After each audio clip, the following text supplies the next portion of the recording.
Olá, passageiros da vida. Hoje quero abordar um tema que tem dividido opiniões por toda a sociedade e gerado muitos debates de grande intensidade, até com episódios de violência e prisão, desde que se tornou um assunto público: o veganismo. Este é um tema que toca em várias questões sensíveis, desde a ética até à saúde, assim como hábitos pessoais, familiares e culturais.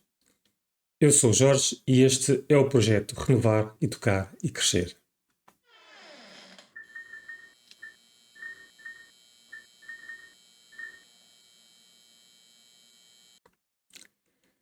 Antes de mergulharmos no tema em si, eu quero partilhar convosco que esta apresentação foi baseada numa outra que assisti no YouTube há cerca de 10 anos atrás, chamada 1001 Razões para Ser Vegan. A estrutura deste episódio segue de perto essa apresentação, que achei na altura ser muito bem articulada, informativa e pedagógica, sem a necessidade de recorrer a argumentos fáceis, tendenciosos ou radicais. Importa também dizer que atualmente a minha alimentação não é estritamente vegan. Há 2 anos atrás deixei essa dieta e adotei uma dieta flexitariana. Eu tornei-me vegan inicialmente por 3 motivos principais: a crueldade animal, a sustentabilidade ambiental e a saúde. Estes foram os 3 pilares que têm guiado o sentido das minhas decisões em relação a este assunto desde o princípio. Durante o tempo em que vivi numa cidade grande, e quem vive nessas condições tem normalmente as suas opções de despensa bastante limitadas, grande parte da oferta disponível estava concentrada em supermercados e grandes cadeias que, por sua vez, são fornecidos por indústrias de produção intensiva. Estas indústrias não comprometem apenas o bem-estar animal, mas também afetam negativamente as pequenas economias locais, prejudicam a nossa saúde e têm um impacto significativo prejudicial no meio ambiente. No entanto, quando me mudei para uma zona rural há cerca de 4 anos, estas circunstâncias mudaram. Aqui o acesso a alimentos locais, vindos diretamente dos pequenos produtores, trouxe-me uma nova realidade com novas possibilidades. Os meus vizinhos, por exemplo, criam galinhas e outros animais de forma tradicional, dão-me ovos frescos e até mesmo peixes que apanham no rio Mondego. Isto levou-me a repensar o padrão da minha dieta. O termo flexitariano faz agora mais sentido para mim. Ele reflete a capacidade de adaptação às circunstâncias sem comprometer os valores que me têm guiado desde o início. Apesar de já não seguir uma dieta estritamente vegan, as minhas escolhas alimentares continuam a ser pautadas pelos princípios que adotei há 8 anos e por isso sinto-me legitimado para falar sobre as virtudes do veganismo e do vegetarianismo em alternativa ao tipo de dieta convencional com o qual nos habituamos a crescer. A história da humanidade tem sido marcada por inúmeros momentos de desequilíbrio, violência e injustiça. No entanto, em cada um desses momentos houve sempre quem dedicasse ou quem decidisse enfrentar o que estava errado em nome da justiça, do equilíbrio e do bem comum. Por exemplo, em 1791, o Congresso dos Estados Unidos aprovou as primeiras 10 emendas à sua Constituição, que conhecemos como a Carta dos Direitos e que foram criadas para proteger liberdades fundamentais, como por exemplo a liberdade de expressão, a liberdade de imprensa e o direito à reunião. Mais tarde, numa realidade mais próxima da nossa, em 1869, o Decreto de Sá da Bandeira aboliu a escravatura nas colónias portuguesas. E em 1926 foi assinada a Convenção Internacional contra o Tráfico de Escravos, com o objetivo de erradicar essa prática. Hoje, somos desafiados a estar atentos e a fazer escolhas semelhantes. Somos convidados a participar numa revolução pacífica que nos impele a repensar os nossos hábitos e o impacto que eles têm no mundo.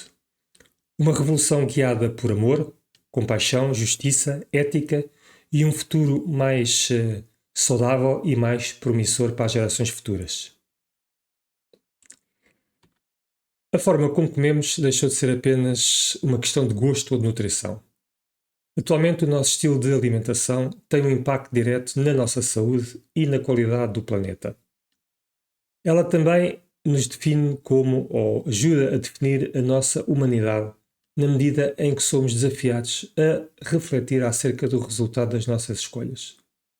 Vivemos atualmente num mundo com 8 mil milhões de pessoas e a ideia que podemos continuar a consumir como temos feito desde a Revolução Industrial é, no mínimo, uma distração imatura e egoísta. Precisamos de uma reflexão social, mas, sobretudo, pessoal, urgente sobre este tema. Ele pode ser difícil de engolir, mas eu quero deixar claro que não estou aqui para vos dizer o que comer, o que pensar ou o que é que devem fazer. A minha intenção é apenas trazer informações e factos sobre um assunto que nos influencia a todos para que possam refletir sobre ele. O que decidirem fazer depois com essa informação é convosco. Ninguém nasce omnívoro ou vegan, essas são noções que nos são impostas. A nossa dieta é um hábito condicionado e aprendido e influenciado pela nossa identificação com hábitos e pela necessidade de vender produtos. Eu parei de comer produtos de origem animal ao perceber que isso apoia uma indústria que é cruel, desumana e violenta, que destrói a nossa saúde e o nosso planeta. Hoje, o meu objetivo é dar-vos a conhecer essa indústria e algumas das suas práticas, assim como o verdadeiro preço que pagamos pelas nossas escolhas alimentares. Existe uma expressão que toda a gente conhece que resume a dependência e a totalidade de alguma coisa. O termo holístico vem do grego holos, que significa inteiro ou total. E na saúde esse termo implica conhecer e respeitar todas as dimensões que nos afetam como seres humanos. Temos que questionar por isso se temos tido o devido cuidado em manter e cuidar dessas fatias da nossa existência. Afinal, se não tivermos saúde intelectual, será que podemos dizer que somos saudáveis? Se não tivermos saúde emocional, seremos saudáveis? E se não tivermos um ambiente sadio à nossa volta, seremos saudáveis durante muito tempo? Se a saúde falhar em qualquer uma destas dimensões menos perceptíveis de imediato, quanto tempo acham que vai demorar até que ela comece a afetar as dimensões para as quais estamos mais dependentes para funcionar?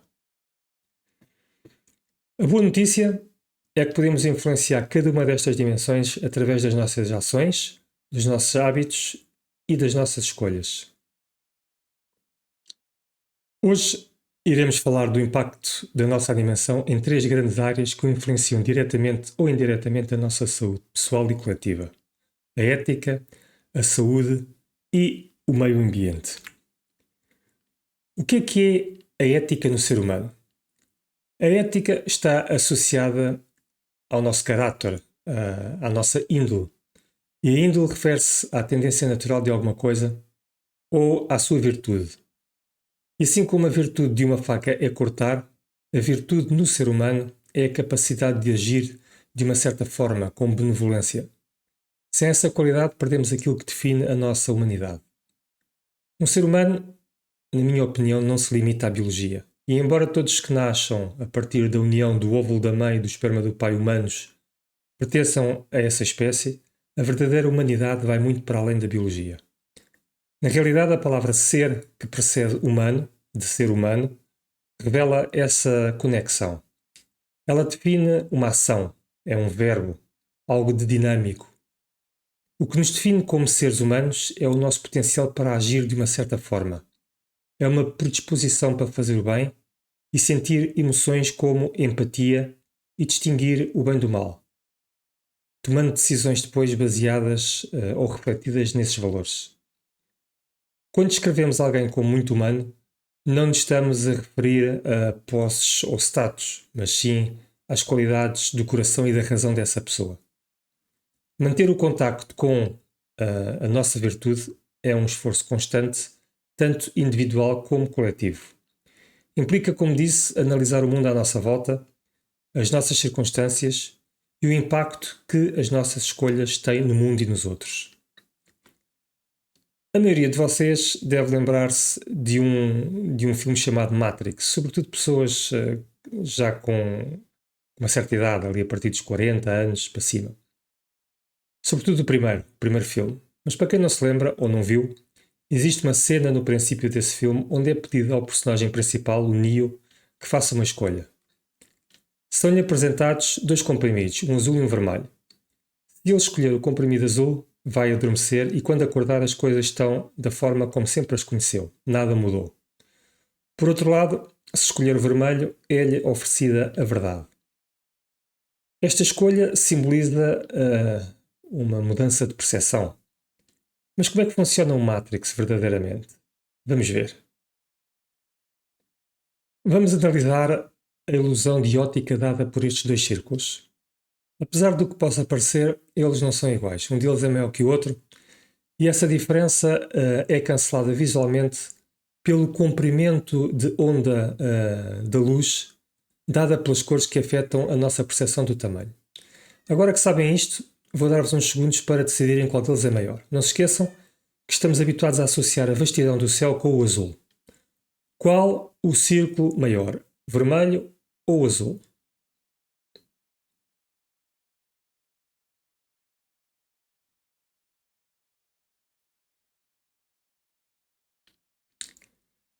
Antes de eu ter falado na questão das cores, o vosso primeiro instinto foi achar possivelmente que eram iguais.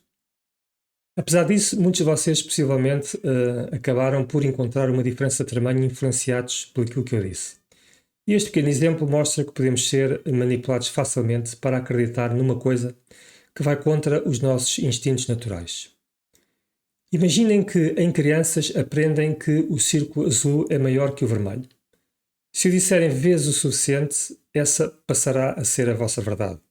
E se pessoas suficientes repetirem essa mesma mentira, ela passará a ser agora a cultura desse conjunto de pessoas. E se essa cultura passar essa desinformação à próxima geração, ela agora irá passar a fazer parte de uma tradição cultural. O que nós temos que nos lembrar em relação a este ponto é que a tradição e a ética nem sempre são compatíveis. Lá porque temos uma tradição, não quer dizer que ela seja eticamente aceitável. De certeza que se lembram facilmente de tradições ou de normas culturais que existiram no passado e que hoje em dia, olhando para trás, não são aceitáveis aos nossos olhos. O sexismo é uma forma de discriminação que se baseia na crença que um género é superior ao outro. Geralmente promove a ideia de que os homens são superiores às mulheres, mas o contrário também é possível. Essa mentalidade perpetua estereótipos negativos e desigualdades sociais, levando a comportamentos inadequados, como por exemplo o assédio sexual.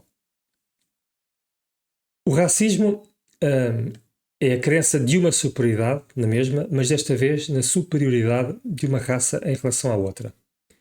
Isto inclui a ideia de que os homens podem ser classificados como inferiores ou superiores.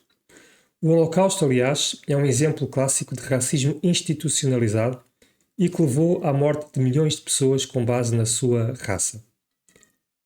A homofobia inclui uma série de sentimentos negativos em relação a pessoas como, por exemplo, lésbicas, gays, bissexuais ou transexuais. Manifesta-se como desprezo, preconceito, aversão, ódio ou antipatia, como é comum nestes casos. Muitas vezes a homofobia está relacionada com crenças religiosas. Na maior parte tem a ver com a educação que se recebeu. Uma educação que pode vir de casa, mas também das instituições. A escravatura foi uma tradição cultural de muitos países, inclusivamente o nosso.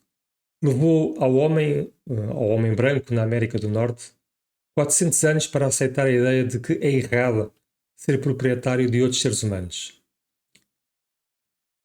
Todos estes comportamentos representam aspectos daquilo que em determinada altura se disfarçou como tradição ou cultura. Hoje em dia, o nosso sentido de ética está muito atento às formas clássicas de escravatura, mas completamente cego às novas formas que implicam, por exemplo, o trabalho precário, as horas extraordinárias, a falta de condições, trabalho ao fim de semana, etc. Aquilo que permite que estas expressões cruéis, destas formas de pensar como a opressão, a crueldade e até a tortura se mantenham na sociedade é precisamente o facto de de se mascararem como cultura e tradição. Essa normalização acontece quando os outros são instrumentalizados em nome da conveniência, da aceitação social ou de normas culturais que, em vez de proteger, acabam por justificar a submissão e o controle. E quanto ao especismo, o que é que será? O especismo é o ponto de vista em que uma espécie, no caso a humana, pode explorar, escravizar e matar as outras espécies por considerá-las, mais uma vez, inferiores produtos ou coisas. É a mesma história contada por autores diferentes e aceita por todos nós. Só que desta vez atribui um valor e direitos diferentes às outras espécies. Voltando ao Matrix, quem é que acha que o leite vem de sítios como este? Os desenhos nas embalagens contam-nos, mais uma vez, uma história que foi contada vezes sem conta. Mas isto é uma fantasia, ela só acontece nas nossas cabeças. Isto é o Matrix. A mentira que contamos a todos nós e que aceitamos acerca da origem da nossa comida. A verdade é, no entanto, mais perturbadora. 90 a 95% do leite, da carne e dos ovos que estão à nossa disposição vêm de locais como estes. Isto são unidades de produção intensiva, onde milhares de galinhas, porcos, vacas e outros animais são armazenados e cultivados em armazéns. Vamos depois ver mais à frente um pouquinho mais acerca destas unidades de produção intensivas. Estes armazéns, claro, estão o mais distantes possível das populações, porque se as pessoas tivessem algum tipo de contacto com o que lá se passa todos os dias, provavelmente muitas mudariam de comportamento. Só nos Estados Unidos da América, 10 bilhões, ou seja, 10 mil milhões de animais terrestres são mortos todos os anos. São 300 animais por segundo. Se pensarmos em termos globais, falamos de 150 bilhões de animais terrestres. A insanidade destes números prova a insustentabilidade e a insanidade do sistema. O problema é que estes números tornam-se números, são estéreis. Como é possível chacinarmos 4.500 animais todos os segundos e não colocarmos isso em causa? É possível por causa das histórias que contamos. O absurdo de termos que beber leite de outra espécie para além da nossa perde o despropósito quando é repetido vezes o suficiente. No entanto, o único leite que precisamos em determinada altura da nossa vida, quando somos bebés, é o leite da nossa mãe. Mas será que o Matrix nos diz a verdade? Temos duas imagens no ecrã. O que é que vos vem à cabeça quando olham para a imagem da esquerda? Para os morangos. Frescos, doces, deliciosos. Se eu entrasse numa sala onde estivéssemos todos nós, com um tabuleiro cheio de morangos, quais é que seriam os vossos pensamentos? O que é que pensavam se alguém se levantasse e começasse a comer um dos morangos? Talvez sentissem vontade de fazer a mesma coisa, sobretudo se gostarem de morangos. Se eu pegar no morango e o colocar debaixo do vosso nariz, vai cheirar aqui. E se cortar um morango com uma faca e vos der a provar, vai saber aqui. Ou seja, o tipo de sensações vai permanecer dentro do mesmo contexto. O morango parece um morango, cheira a morango e sabe a morango. E que pensamentos vêm à vossa cabeça quando veem a imagem da direita? Dependendo do nosso condicionamento, podem ver um animal ou comida. Mas se eu trouxer um porco fisicamente para a sala à vossa frente, a vossa percepção é capaz de mudar. Nesse caso, nesse momento, o que é que vê? Vê um porco. Quantos de vocês é que vão começar a salivar pela simples visão de um porco à vossa frente? E se alguém se levantar agora e tentar arrancar um bocado de porco à dentada, o que é que vocês vão pensar? Se eu colocar o porco debaixo do vosso nariz, o que é que vos vai cheirar? E se com uma faca eu cortar uma fatia do porco e colocar o corato ainda cheio de pelo e sangue à vossa frente, Se o provarem, vai saber a quê. Isto porque um porco, é um animal, não é bacon, nem termeada ou presunto. Existe um processo envolvido na transformação destes animais nestes produtos. E estamos aqui hoje para ganharmos consciência acerca desse projeto, desse processo e das suas implicações. Imaginem agora que vos coloco uma faca de talho nas mãos.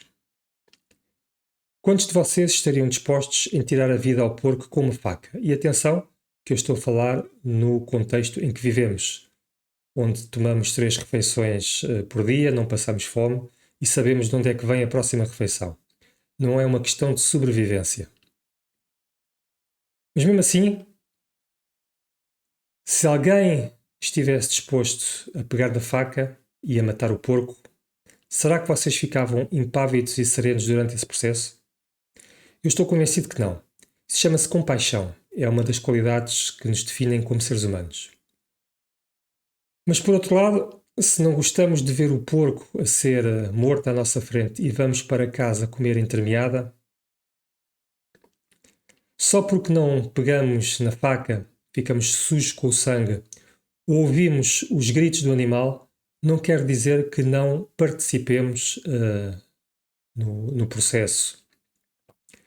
Cada vez que compramos entremeada, costeletas, numa grande superfície, sobretudo, estamos a pagar alguém que cometa esse crime por nós. Mas porquê é que não vemos este animal como comida? Porque fomos habituados a olhar para ele como um animal de estimação. Damos-lhe um nome e sabemos quando está contente ou quando está triste. Esta é a história que nos contaram na nossa cultura.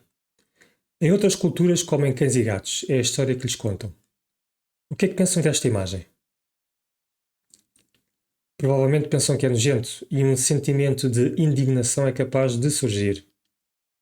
Porquê é que é nojento comer o da esquerda e não comer o da direita? Porquê é que estimamos uns e não os outros? Mas, sobretudo, porquê é que é errado matar uns e é certo matar os outros? É a história, é a cultura, é o Matrix a condicionar a nossa experiência. Mas hoje vamos estar mais atentos e perceber o que é natural para a nossa espécie. Um ser humano é essencialmente igual em qualquer parte do mundo. Se pegarmos numa criança com 3 anos e colocarmos à frente um porco, um cão, um gato, uma vaca, uma galinha, será que ele vai saber com o qual comer e com o qual brincar?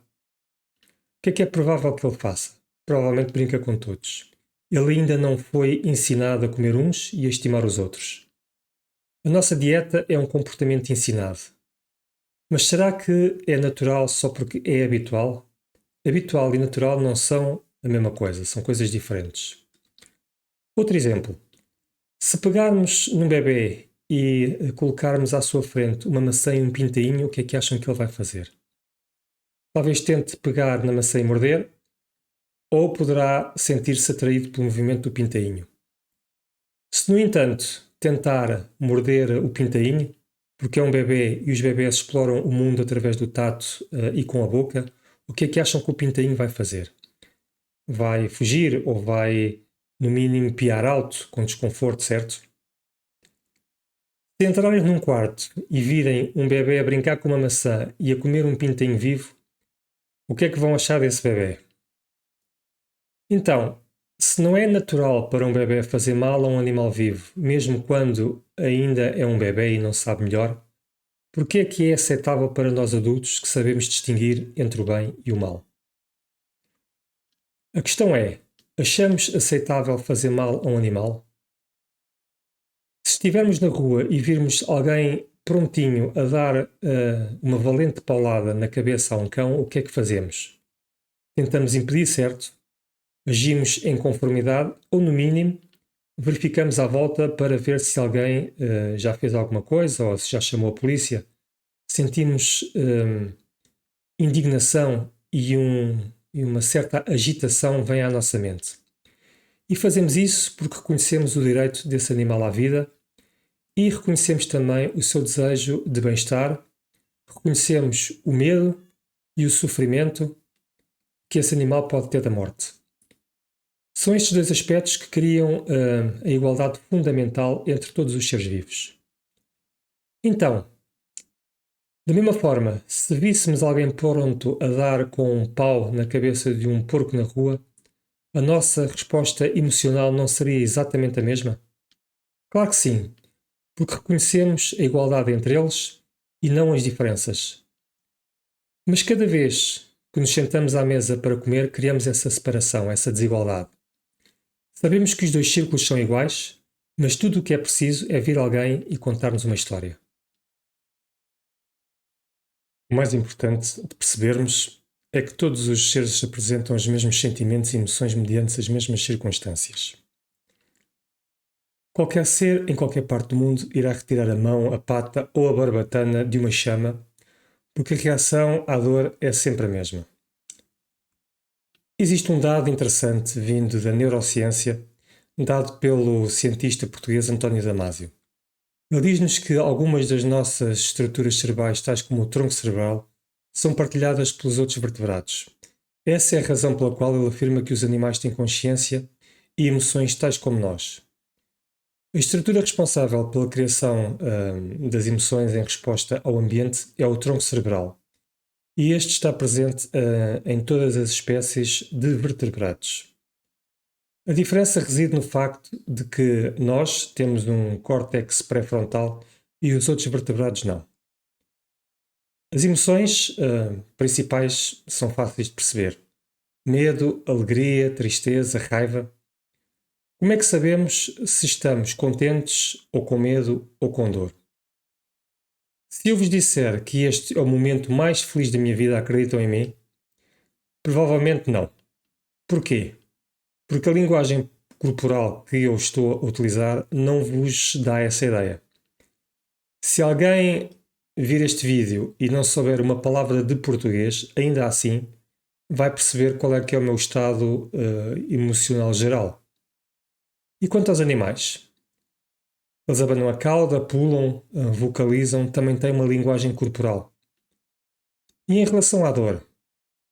Se vos disser que a minha mão está a doer muito neste momento, vocês acreditam? É possível que esteja, mas mais uma vez a minha linguagem corporal não transmite essa ideia. No entanto, se eu estivesse à vossa frente e tropeçasse e batesse com a cabeça na esquina de uma mesa e começasse a sangrar e a gritar e a contorcer-me no chão com dores, provavelmente não precisavam de acreditar que eu estava com dores e com medo, porque reconheciam os sinais. Se colocarmos a mão em cima de uma chama durante algum tempo, o que é que acontece?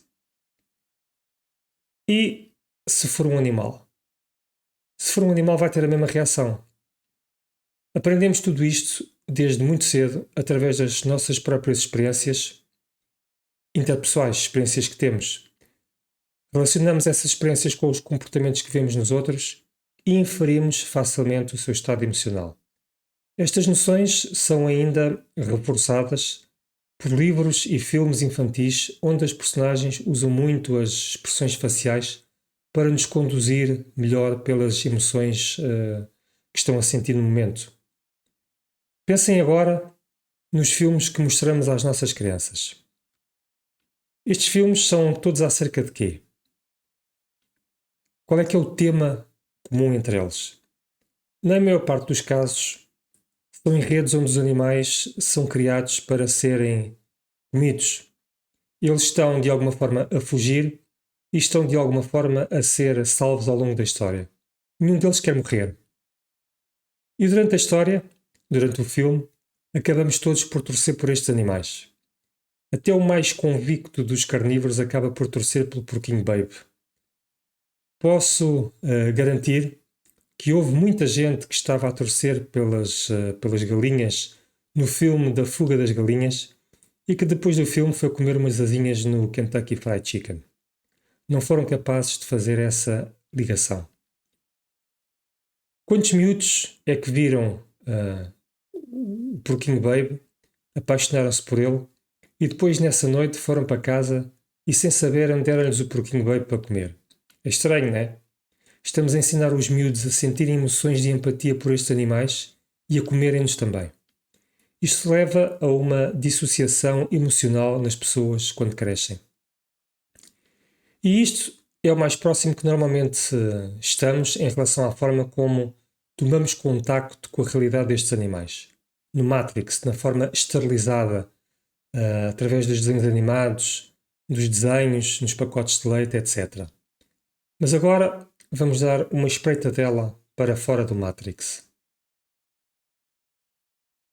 Existem muitos documentários interessantes no mercado que nos informam acerca dos vários tipos de consequências que as nossas ações, opções alimentares produzem, quer seja na saúde, no ambiente ou no bem-estar animal. Ver esses documentários de forma voluntária equivale à atitude do atleta que faz o quilómetro extra durante o treino.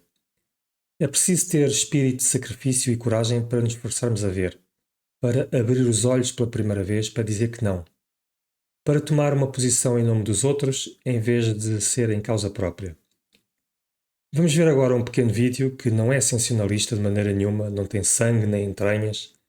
Tem algumas imagens desagradáveis que remetem para as práticas que não são fáceis de engolir, mas que encorajamos sempre que decidimos olhar para o lado. Se não querem ver, podem passar para a frente do vídeo. Mas se o fizerem, se não conseguem ver e ainda assim conseguem comer, seria útil refletir nessa dissociação entre a vossa própria empatia e a vossa ação. Reparem nas condições imundas a que estes animais estão sujeitos, na falta de limpeza e no seu aspecto doente. If I could talk to animals that are being confined and abused now in factory farms, I would say I'm sorry for what we're doing to you.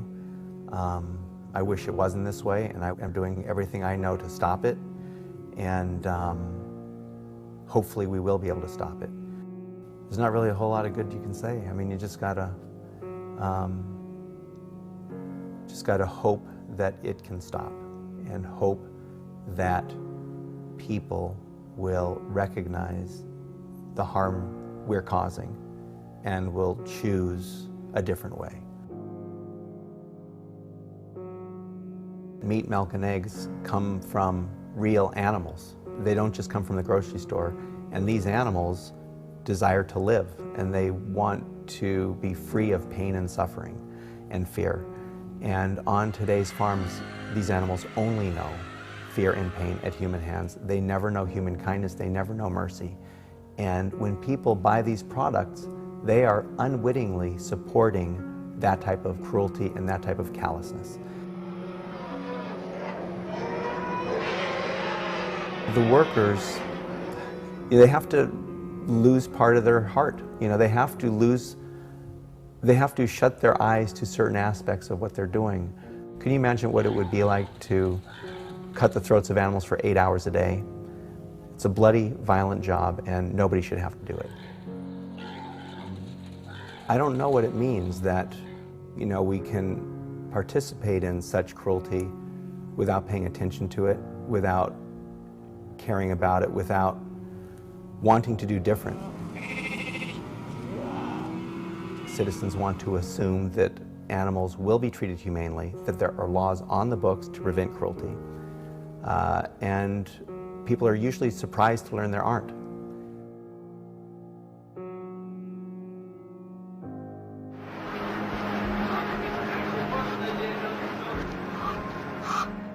If people looked at what was happening, they'd be appalled. Most people would not support the type of abuse that has become common on factory farms.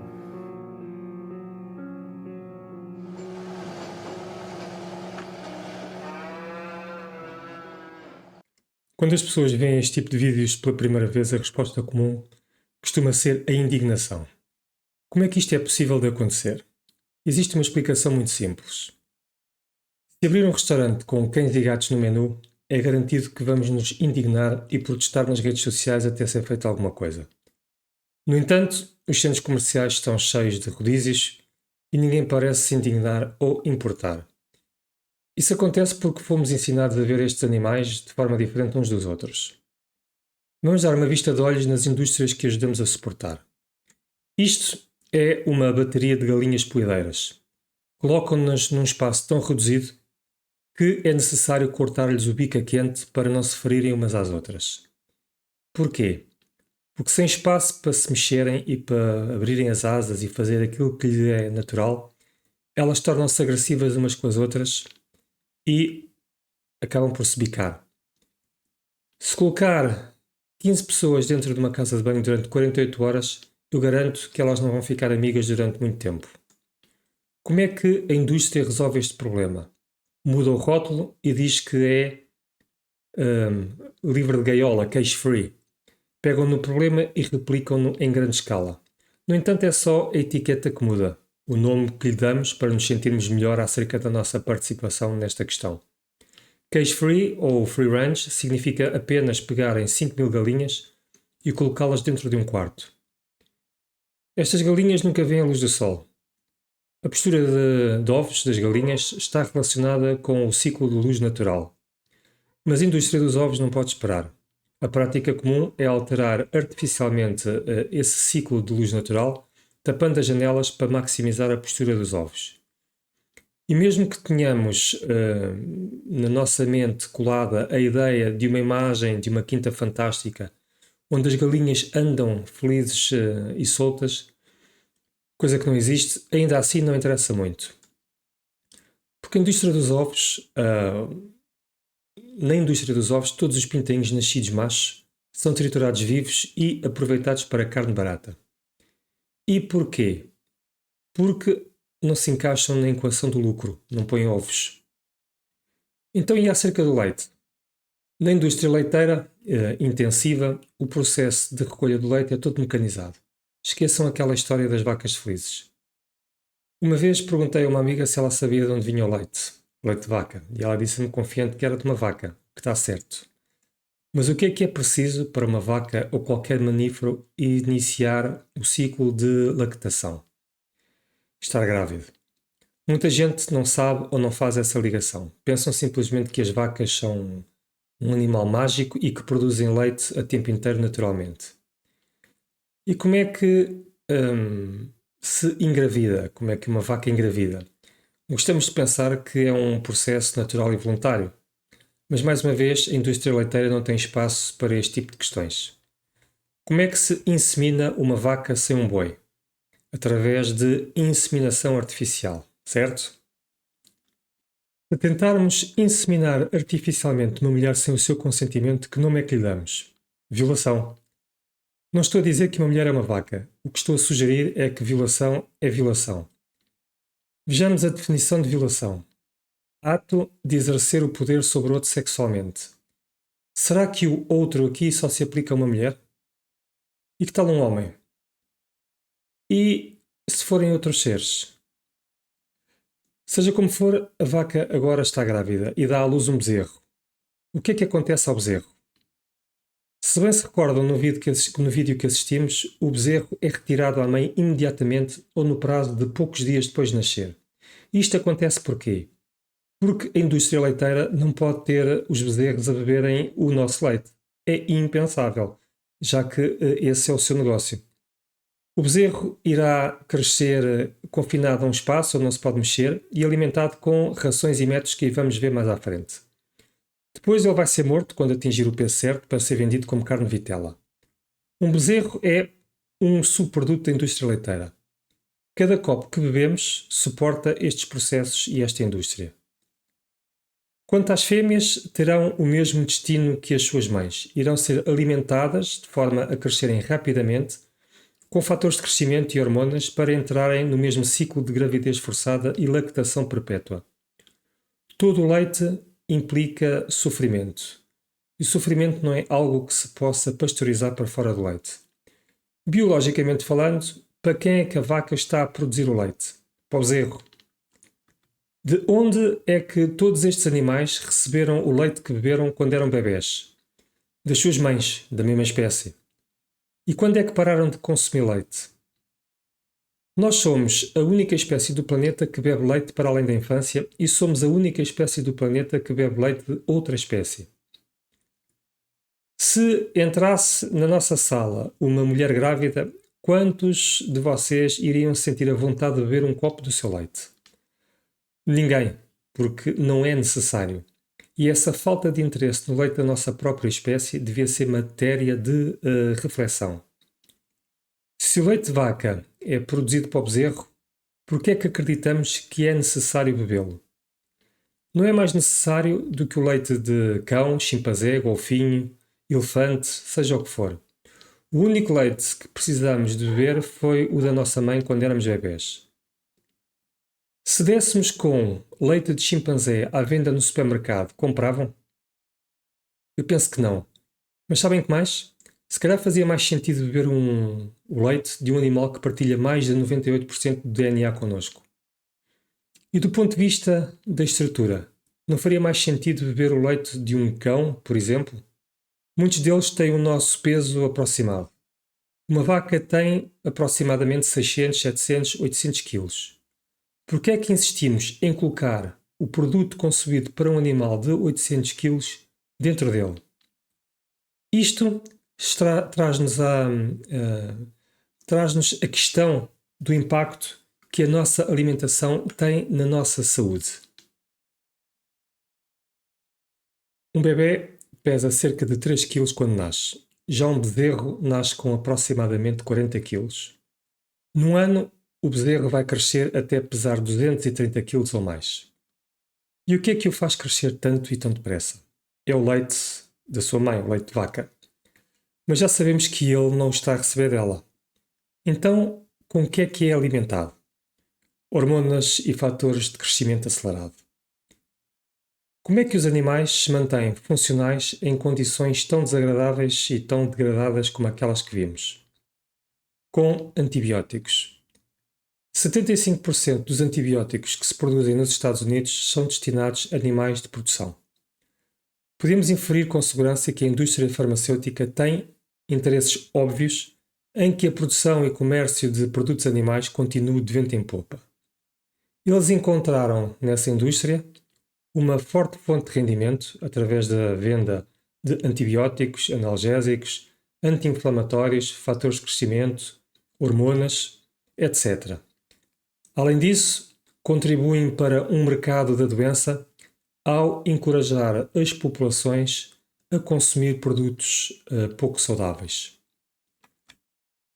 E as pessoas ainda se admiram com o crescente número de mortes nos hospitais relacionados com infecções. Por que é que isso acontece?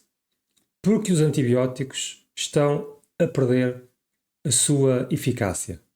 Estão sempre no nosso organismo através da carne e de outros produtos que consumimos. Juntamente com a carne que consumimos hoje, consumimos também uma série de outros compostos indesejados, tais como os antibióticos, as dioxinas, hormonas de crescimento, hormonas femininas, hormonas de stress, entre outros. As dioxinas, importa dizer, são substâncias químicas venenosas e estão presentes em muitos lugares. São poluentes ambientais persistentes que podem permanecer no meio ambiente por muitos anos. Elas são sobreprodutos não intencionais de processos industriais e de combustão. Infelizmente podem causar problemas graves, afetam a reprodução, o desenvolvimento e o sistema imunológico, podendo levar a doenças e ao cancro. Muitas pessoas dizem que as dioxinas estão também em vegetais e na erva que o gado come. E isso é verdade, mas os vegetais podem ser lavados. Já nos produtos animais, as dioxinas ficam retidas nos tecidos gordos. Isso acontece porque são lipossolúveis, ou seja, dissolvem-se na gordura. São retidas facilmente no tecido adiposo dos animais e dos seres humanos quando os comem. Com o tempo, as dioxinas acumulam-se nos nossos organismos e circulam pelo corpo através da gordura que está presente no sangue. Mais de 90% da nossa exposição às dioxinas ocorre através dos alimentos que consumimos, principalmente os produtos de origem animal. Como resultado da assimilação não desejada dessas substâncias, existem cada vez mais efeitos colaterais na nossa fisiologia. O aumento dos níveis de hormonas femininas nos homens são um bom exemplo. O aumento de ginecomastias masculinas tem crescido imenso nos últimos anos. A ginecomastia é o aumento benigno do tecido mamário glandular nos homens que resulta de um desequilíbrio hormonal onde há uma presença maior de hormonas femininas. Os processos mecânicos intensivos usados na extração do leite são demasiado agressivos e resultam em constantes infecções mamárias chamadas mastites. Este, aliás, é um bom exemplo da necessidade contínua de administração de antibióticos. Mas apesar dos antibióticos, tornou-se inevitável a contaminação do leite por células somáticas, aquilo que vulgarmente conhecemos por pus. A indústria do leite chegou a uma solução muito interessante para o problema, alterando o processo de contagem de células somáticas por mililitro de leite. Este tipo de estratégia é negociada entre o Estado, os nossos representantes, e a indústria agropecuária. Nenhum de nós foi chamado a votar neste acordo. Não estamos interessados em engolir uma infecção cada vez que bebemos leite. E porquê é que isto acontece? Porque vemos o leite como um bem essencial. Vemos os círculos vermelho e azul com um tamanho diferente apesar de serem iguais. É a história que se continua a contar. Todas as histórias têm um autor. E quem é o autor desta história? A indústria do leite, porque quer vender os seus produtos, naturalmente. Em 2008, a indústria global de laticínios reuniu-se num encontro onde se podia ler explicitamente no programa que um dos objetivos era neutralizar o impacto negativo da gordura presente no leite por meio de regulações e citações médicas. O memorando "A dúvida é o nosso produto" é uma das mais conhecidas peças de comunicação interna da indústria do tabaco, escrito em 1969. Neste documento interessante, um executivo da Brown & Williamson, uma empresa de tabaco, afirmou que a dúvida era a melhor estratégia para combater as evidências científicas que ligavam o fumo a sérios problemas de saúde como o cancro. O objetivo dessa tática era simples: criar incerteza e confundir o público sobre os riscos do tabagismo. Com isso, esperavam atrasar as regulamentações e manter o consumo de cigarros por mais tempo. Eles sabem que tudo o que precisam de fazer é introduzir a dúvida. Eles sabem que as pessoas adoram boas notícias acerca dos seus maus hábitos e dos seus vícios. Mas se o leite faz bem, porque é que 75% da população é intolerante à lactose? Porque quando deixamos de ter idade para mamar, a natureza tirou-nos a capacidade de produzir uma enzima chamada lactase, que é a que decompõe a lactose. Claro que a indústria do leite veio com uma resposta adequada, que foi a de injetar lactase no leite ou retirar-lhe a lactose. Estes são alguns dos principais sintomas da intolerância à lactose. Eles representam, antes de mais nada, a vontade do vosso corpo e o sinal de que ele está a falar convosco e a dizer-vos para parar aquilo que é adequado. A indústria do leite, por outro lado, diz-vos que eles é que sabem o que é melhor para a saúde. Afinal, o leite é vida. Devemos assim estar alerta para o Matrix e para os autores das histórias que nos contam e que nós ouvimos. O leite é a principal causa de alergia alimentar entre as crianças e, apesar disso, é o único produto que está sempre presente em todas as escolas e espaços infantis. Alegadamente, é um produto que cobre as suas necessidades relacionadas com o crescimento. Vamos ver se isso é verdade olhando para a composição.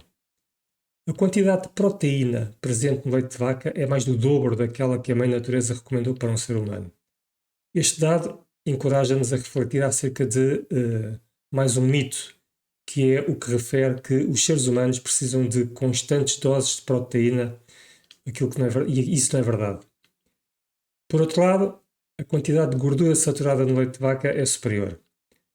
A diferença de composições dos leites mostra bem o seu objetivo e relacionam com os seus destinatários. Lembrem-se que o leite é o produto por excelência desenvolvido ao longo de milhões de anos pela natureza para o desenvolvimento de um bebê da espécie desse leite. Então, e de onde é que vem a ideia que o leite faz bem aos ossos? Ou estes dados que estão neste quadro são mentira, ou então há mais na história para ser contada. Reparem que os países com maior consumo de leite são também os países que apresentam maiores níveis de osteoporose. Ou é uma grande coincidência, ou então, como disse, há algo que falta dizer. E o que falta dizer é o seguinte: qualquer produto de origem animal contém proteína animal, que faz todo sentido. Essas proteínas são formadas por aminoácidos que são, por assim dizer, os seus tijolos constituintes. Mas os aminoácidos provenientes dos animais são ricos em enxofre e o consumo excessivo de enxofre pode agravar certas condições, tais como doenças inflamatórias intestinais e afetar a saúde dos rins a longo prazo. Isto porque os rins têm que trabalhar mais para excretar o ácido em excesso.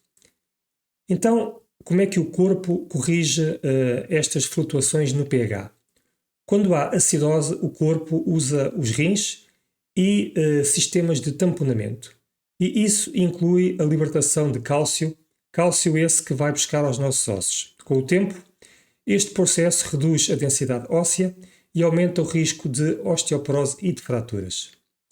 De acordo com estudos, quanto mais leite e produtos animais nós consumirmos, mais fracos irão ficar os nossos ossos. Mas então, o que é que posso beber ao pequeno almoço ou o que é que coloco nos cereais? Hoje em dia existem tantas possibilidades que é difícil conhecê-las a todas, mas uma coisa é certa: as bebidas à base de plantas acabam-se por ser mais saudáveis e livres de crueldade. Eu não vou dizer que hoje em dia elas são mais sustentáveis. Isto porque a partir do momento em que um produto é produzido de forma intensiva para fazer face a uma procura massificada, algum desequilíbrio acaba por se formar em algum lugar. Ainda assim, elas são preferíveis, como iremos ver daqui a pouco. Qual é o animal terrestre, maior, mais pesado e mais forte que conhecem? Provavelmente aquilo que vos vem à cabeça é o elefante. E ele alimenta-se de quê? De plantas. Eu nunca ouvi falar de um veterinário que aconselhe incluir na dieta de um elefante leite de vaca para ficar com os ossos mais fortes. Se estiverem a pensar fazer uma mudança em relação à vossa alimentação, desistir de alguma coisa ou diminuir alguma coisa, desistam ou diminuam os produtos lácteos. Eles são do pior. Não são naturais para nós e fazem-nos mal por todas as razões que já vimos. Além disso, implicam um maior nível de crueldade durante uma maior quantidade de tempo.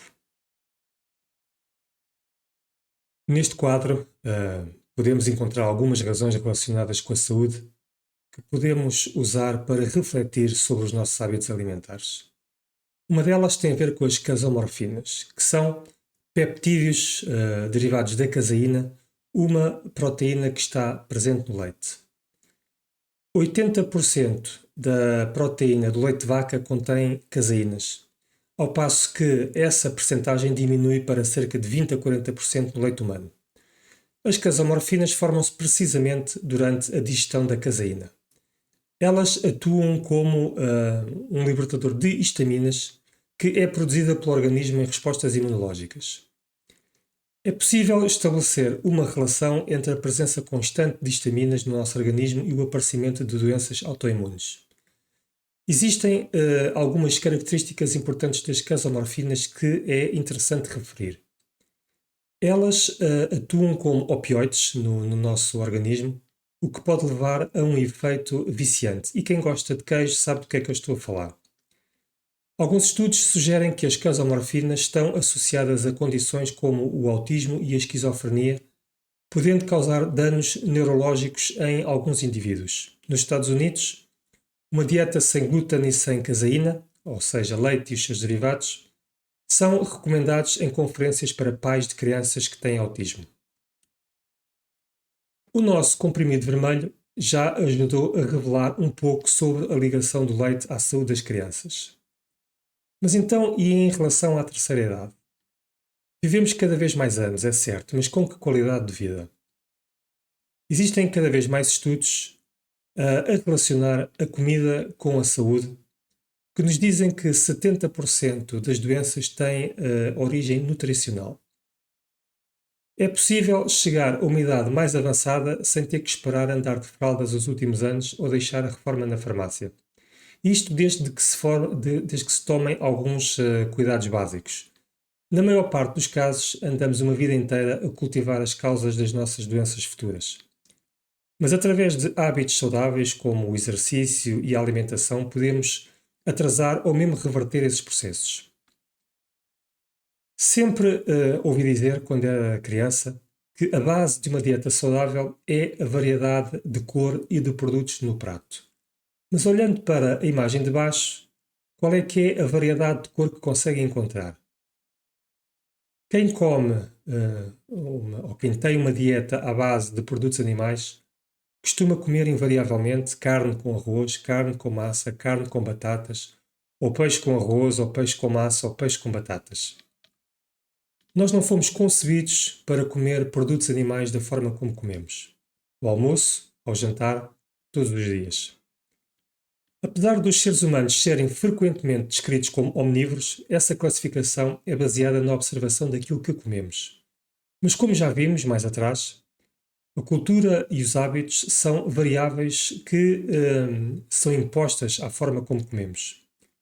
A observação não é por isso a melhor técnica quando se tenta identificar a dieta mais natural para nós. Uma técnica mais objetiva e melhor passa por examinar a nossa biologia, a nossa fisiologia e a nossa anatomia. Ao efetuarmos esse tipo de exame, verificamos que, biologicamente falando, não temos nada a ver com os carnívoros e nem sequer com os omnívoros, como por exemplo os ursos. Nós somos mais parecidos com os gorilas, com os grandes macacos, com os cavalos, com as girafas e com as vacas. Existe uma enorme variedade de indicadores fisiológicos e anatómicos que nos indicam claramente que não fomos feitos para comer uma dieta à base de produtos animais. Na anatomia dos dentes, por exemplo, na abertura da cavidade oral, no tipo de estômago e esófago que temos, no comprimento dos nossos intestinos, que é bastante mais longo do que nos carnívoros, porque foi feito para fazer com que o bolo alimentar, constituído por fibras vegetais, esteja mais tempo no organismo, de forma que ele é muito maior do que nos carnívoros. Suamos pelos poros da pele, os próprios músculos da mastigação, o movimento mandibular que nós temos, muito mais parecido com aquele que vemos, por exemplo, nos herbívoros, ao passo que os carnívoros têm um movimento mandibular só na vertical. As enzimas digestivas que temos, o pH do corpo, o facto de termos uma enzima que é a amilase salivar, que inicia a digestão de carboidratos na boca, o que indica uma adaptação à dieta rica em fibras vegetais e em carboidratos vegetais. Em relação à saúde, fica um último dado que podem investigar facilmente na internet. A Organização Mundial de Saúde, através do seu órgão especializado, o Centro Internacional de Pesquisa sobre o Cancro, classifica a carne processada como cancerígena para humanos do grupo 1. Esta classificação é feita com base em evidências de que o consumo de carne processada está associada a um aumento do risco do cancro, particularmente o cancro coloretal. Esta categoria do grupo 1 inclui substâncias como o tabaco e o amianto, que também são conhecidas pelas suas propriedades cancerígenas. Então, e quanto ao ambiente? Esta é, sem dúvida, uma das questões com as quais mais nos devemos preocupar, porque diz respeito à qualidade do futuro de todos nós. Existe um outro termo, quando se fala em holístico, que é interdependência. Tínhamos visto, mais no início, que a nossa saúde em termos holísticos é dependente das suas várias dimensões. Um dos problemas relacionados com o ambiente é o facto de vermos a Terra como um dado adquirido. Achamos que vai estar lá para sempre e imutável, sem sofrer alterações. Essa visão impede-nos de tomar mais cuidado com ela. Na realidade, a Terra é um sistema vivo que depende da qualidade das suas partes. Existe uma indústria que polui o ar, o mar e a terra mais de qualquer outra. Essa indústria é a indústria da carne e dos laticínios. Anteriormente falamos das unidades de produção intensivas. Elas são como as hectares, os poços de petróleo ou as centrais nucleares. Ninguém as quer por perto. Estas indústrias costumam instalar-se em áreas onde as comunidades têm pouco poder e recursos.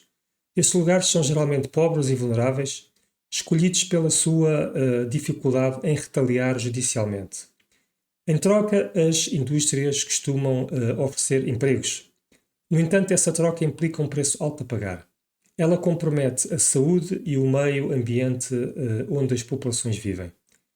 Essa situação gera riscos graves à qualidade do ar e da água, além de afetar a saúde mental dos moradores e dos trabalhadores. As comunidades acabam por sacrificar o seu bem-estar em nome do emprego, o que perpetua um ciclo de desigualdade e de exploração. As fossas a céu aberto utilizadas na indústria pecuária e nas suinoculturas chamam-se fossas de decomposição e são projetadas para armazenar e decompor os dejetos animais. Durante a época das chuvas, com cheias, como se vê na imagem, estes reservatórios costumam transbordar, o que resulta em sérios problemas ambientais e de saúde pública. Quando isso acontece, estes dejetos podem contaminar as águas subterrâneas e superficiais, causando poluição e propagação de bactérias. Essa contaminação pode afetar a qualidade da água potável e os ecossistemas locais, além de representar riscos óbvios para a saúde das populações que vivem nas proximidades. Vou deixar-vos agora com alguns números e dados. Vocês podem parar o vídeo para poderem ler a informação que está nos quadros. Começando pela desflorestação, a indústria animal é responsável por 91% da destruição da Amazónia. Essa extinção resulta num número de espécies animais que desaparecem todos os dias devido à perda dos seus habitats. Além disso, a exploração animal intensiva é a principal causa do aparecimento de zonas mortas no oceano e da poluição da água potável. 1/3 da Terra está desertificada por causa do gado. São precisos 6.000 metros quadrados para produzir 16 toneladas de comida à base de plantas contra apenas 170 kg de carne. A produção de gado é responsável por mais de 52% das emissões de gases responsáveis pelo efeito de estufa, mais do que o conjunto total de transportes terrestres, ferroviários, aéreos e marinhos. Ainda no efeito de estufa, o gado emite 65% do óxido nitroso para a atmosfera, um gás que é 300 vezes mais destrutivo do que o conhecido dióxido de carbono. Comer um hambúrguer equivale a tomar duche por 2 meses no que toca ao consumo de água. A indústria da carne e dos laticínios juntos usam 1/3 da água potável do planeta. Como sabem, nós vivemos numa época onde a escassez de água é um problema crescente e que afeta milhões de pessoas no planeta, ao ponto de muitas pessoas referirem-se à água como ouro branco e de muitos vaticinarem que uma próxima grande guerra será pelo controle dos recursos hídricos do planeta. Sempre que existe a ruptura com o hábito, existem sempre duas ideias que assumem o controle na nossa mente. A primeira é que nos vamos privar de alguma coisa. E a segunda é que estamos a desistir de alguma coisa que nos define. Mas quando eu me tornei vegetariano e depois vegan, não me vi privado de nada. Quando muito, eu ganhei cor, vida, textura, sabor, diversidade, criatividade e alegria à mesa. Mas mais importante, ganhei amor próprio e confiança, que nasceram do facto de saber que as minhas escolhas alimentares são orientadas em função de um bem maior que transcende o prazer efêmero do palato e que tem em conta o bem-estar dos outros seres humanos ou não. Aqui podemos ver uma bela açorda alentejana. Podemos ver alguns pratos que têm passado cá por casa nos últimos anos. Umas boas sobremesas. Um queijinho vegan. É possível fermentar leite de soja, por exemplo.